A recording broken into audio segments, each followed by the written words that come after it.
So I got to tell you about how God used me to bless this woman the other day, and I was feeling the unction to do a certain thing, and I was kind of not wanting to do it, but then He kind of forced me to, and some good came out of it. That's how God be working. So 2 days ago, I was in a big rush because I had to go pick up my nephew from school, and I was running late, and I also had to go run to the post office and drop off some orders. And we were also getting ready to leave for Florida, so I had to get my truck washed and vacuumed out. And I was just in this huge rush.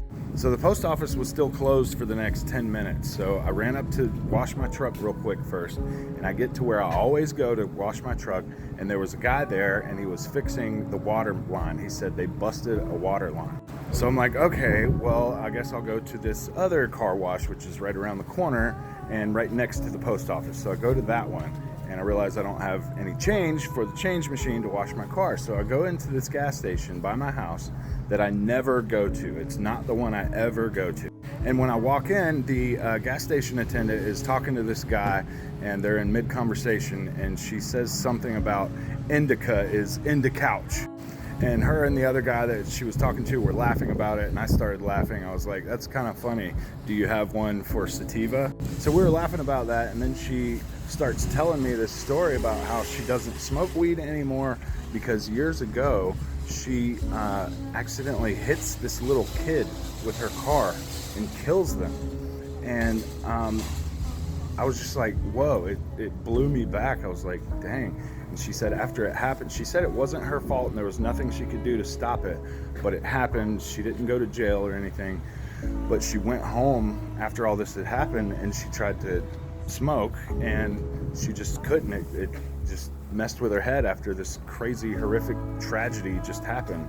And I agreed with her, and I said, yeah, I used to smoke too back in the day, and I don't anymore. It gets me paranoid, and I can't handle it anymore, and I don't want to smoke anyway. So anyway, I get my change, and I leave, and I start going to the car wash, and as I'm leaving, I'm like feeling like I need to pray for this woman, and I don't, and I resist that urge that God is putting on me to pray for this woman. And I'm in such a rush, I have to hurry up and go pick up my nephew from school. I have to get my truck washed. I have to go to the post office. So I'm like, okay, I'll just go wash my truck, and then I'll come back to the gas station and pray for her. And I kind of knew that if I didn't do it right then, I might forget, and I should have just listened to that unction from the Lord to go pray for this woman, and I didn't. So I go and I wash my car, and I go to the post office and drop off the letters, and then my wife calls me, and she says, we're running late to go pick up the nephew.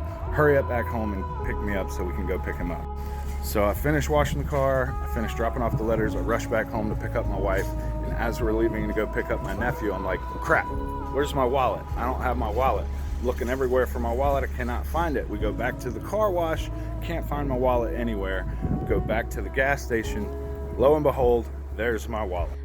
I get back in the gas station, the same lady's there. She hands me my wallet. I'm like, oh, thank you so much.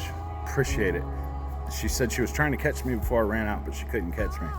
So then I remembered, oh, I need to pray for this woman. So I asked her, can I just pray for you real quick? And she says, yes. So I start praying for her, ask her name, I grab her hand, I start praying for her, I ask God to bless her and touch her and give her an encounter that she cannot deny, and to bless her for being honest and returning my wallet to me.